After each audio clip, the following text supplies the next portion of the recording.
Whether our government likes it or not, we have to stand up for the Constitution and the freedom that we have. The people will eventually say enough is enough, and they're going to rise up with their wrath and take government back. Don't ask me how, but it's got to be done. Some Filipino come into our camp and they said at 7 o'clock in the morning, all the guards in this prison camp stacked their rifles and changed guard. So at exactly 7 o'clock, we hit the silk right over the camp, real low. Jumped into the camp, 121 of us. And we got 2,146 prisoners out of there with only one being hurt. Life has value. And whatever the cost, we need to fight for that freedom and value. I can no way refuse to do that, to jump in there, any more than I can stand by and watch our Constitution and people being destroyed in this country. People need to not rise up in arms, but to take a stand and insist upon the government falling back under the Constitution. If they won't do it, we should get rid of them. Insist they retire. If you're in the military, and if you're in law enforcement, and especially if you're one of our nation's sheriffs, you took an oath of office to uphold and defend, preserve, protect, and obey the United States Constitution. If we had law enforcement in America that were doing that, keeping their oath to do just that, we would have our constitutional republic back tomorrow. So now back to my daughter. I talked to her finally about nullification. I thought, all right, well, look, you know, she's got me, right, with that, that line about Little Women. What am I going to do? So I explained it to her this way. I said, in the Constitution, which she kind of knew what that was, I said, there's a list. They made a list of things that the government in Washington could do. I didn't say Article 1, Section 8, but it's a list of things.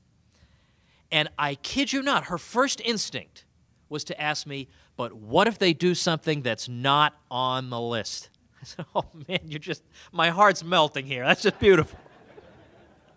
I said, well, you know what? You're walking right into it, because that's exactly what nullification is. That's when the states say, now wait a minute, we didn't put this on the list, so we're not doing it.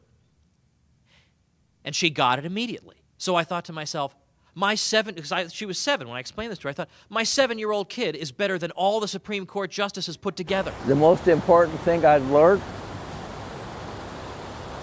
is to stand up for what's right.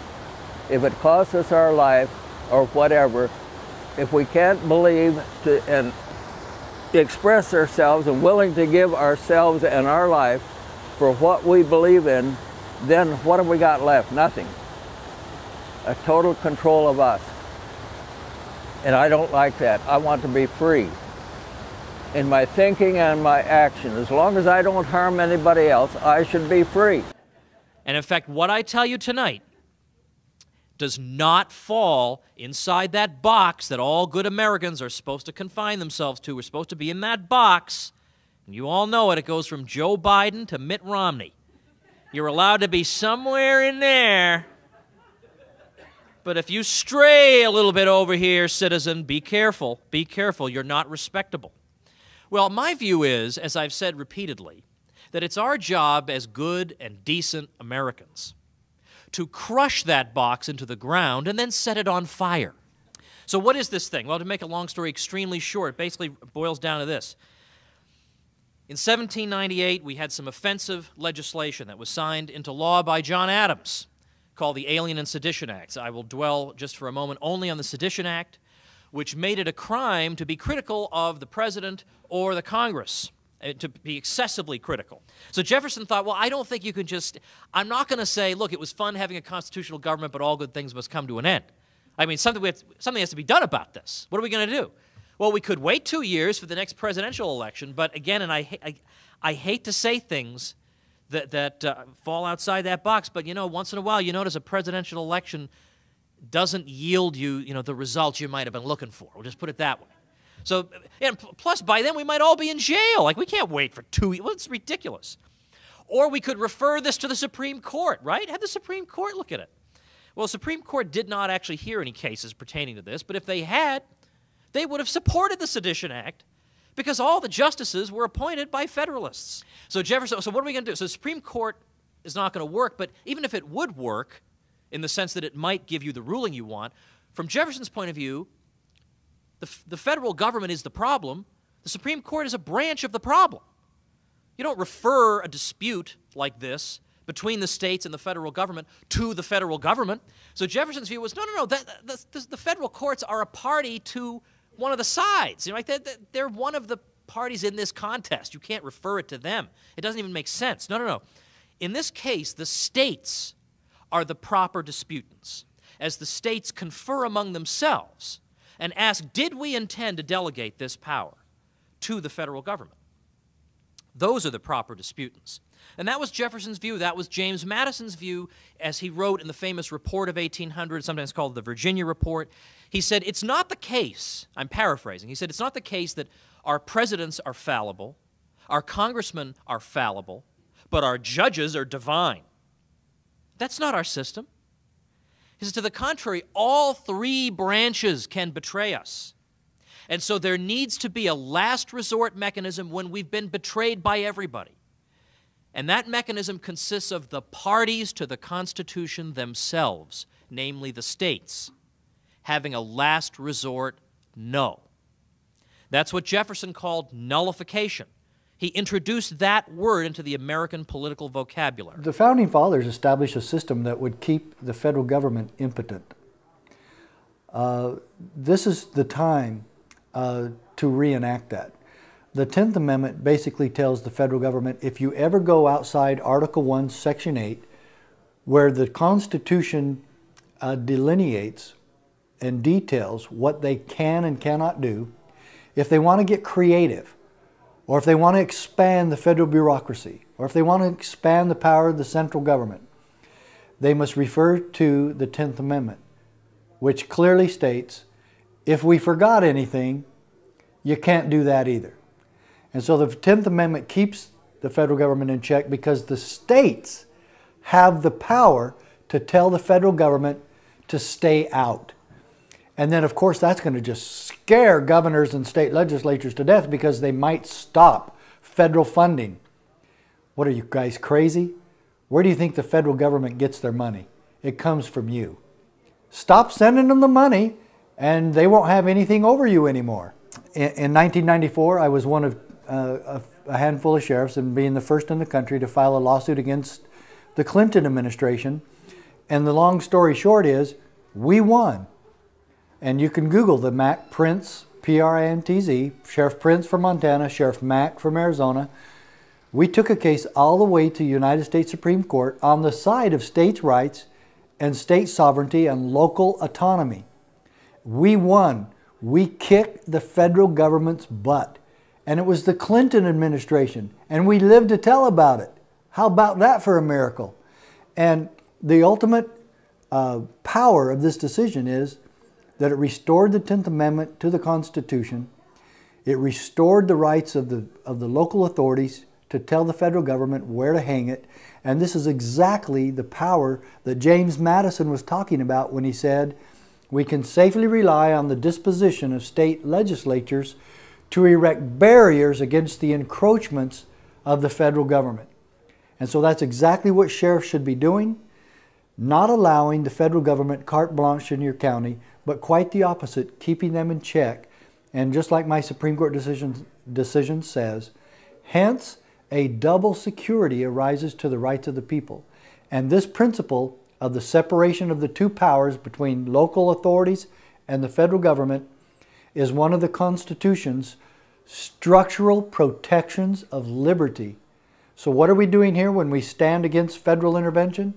We are providing constitutional protections to our citizens, exactly what we promised to do when we took our oath of office. So Jefferson drafts the Kentucky resolutions of 1798, Madison drafts the Virginia resolutions of 1798, and they're basically saying the states have to do this. They're duty-bound, said Madison, duty-bound to interpose between the federal government and the people. To the contrary, Jefferson, although he's the one who introduces the word, was really just channeling an idea that goes back at least 10 years. In 1820, the legislature of Ohio passes a resolution saying, we believe a majority of Americans have adopted these great principles of 1798.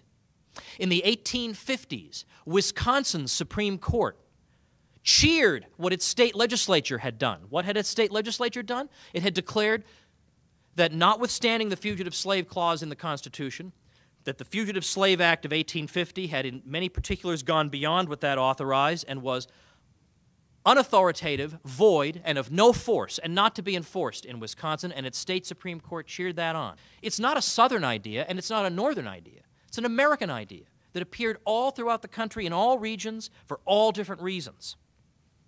And it's something that I suggest it's worth reviving today. Now, what's the worst that could happen? It could fail. Well, you know what? So has everything else. Right? Everything else we've tried has failed. And, you know, I mean, I don't want to get political here, but there are still some people who think if I vote for some hand-picked candidate, hand-picked for me by the establishment, things will change. Well, the sheriff is the most powerful law enforcement officer in the country and has the ultimate say in his county. No one supersedes his jurisdiction. And I want this made very clear. The President of the United States cannot tell your sheriff what to do. And in that same vein, none of the auxiliary departments below the President can tell the sheriff what to do. Quite to the contrary, when they're in his jurisdiction, he can tell them what to do. And so now it is time, I suggest, that we have the political imagination, not, thank goodness, to have to think of something from scratch, but to have the presence of mind and the courage to look back to our own tradition and say, no, this is not the way we're supposed to live. We are not supposed to live with over 300 million people accepting the infallible judgments of some king. No, we are supposed to be a free people. The world is full of centralized states. Germany, France, England, everywhere. The world has enough of those. Let's be the exception. Let's be the exception for liberty and be the beacon to the world to reverse this trend and bring back both liberty and civilization to the United States and to the world. Well, how do we stand up to the federal government on anything? Is we have the courage to do so. And it takes local people like the sheriff to do that. I honestly believe that the last line or the last straw to break the camel's back on today's revolution is going to be more federal gun control. I don't think the sheriffs in Texas or along the Bible Belt or in the West, even some in California, are not going to put up with any more gun control from the federal government. There's too many sheriffs in these places, and there's too many sheriffs that have friends, family, and constituents that are hunters and gun activists, and that they know darn well are not going to give up their guns. I don't care how many assault rifle bans Barack Obama creates. The sheriffs are not going to allow any more federal gun control in their counties. And like I said, I honestly believe this will be the last straw for the sheriffs in this country. They're not going to allow it. I hope the American people wake up to realize what is going on. And they'll open their eyes, and if they'll quit being a captive of the television and start looking and listening to what happened to our country and what's going to happen if we let it keep on like it is, we'll have nothing. Germany was taken over because people didn't take a stand. And I see the same thing happening here. We're all asleep letting our country being taken over by the politicians and being destroyed. It's time we take a stand.